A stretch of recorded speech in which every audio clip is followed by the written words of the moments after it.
Next up is Joe Koenig, who showed a great deal of promise down in Atlanta. Machine tuned by Jeff Woody.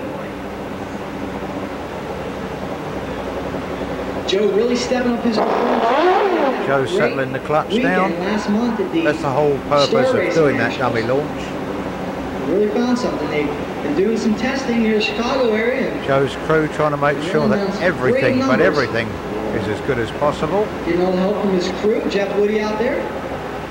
Not sure. Who knows what will happen on this Richmond track. So with the cool air that we have at the moment, it will certainly make more horsepower. That's a guarantee. But then that's the same for everybody. So Joe Koenig, 3-stage light is on.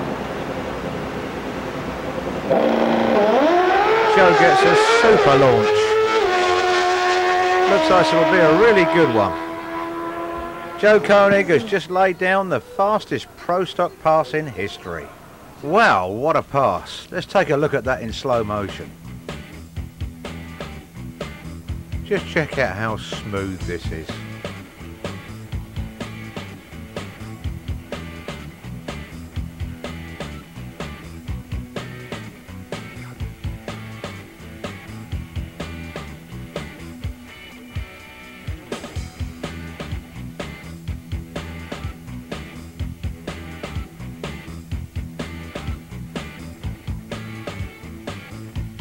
Very spectacular. Now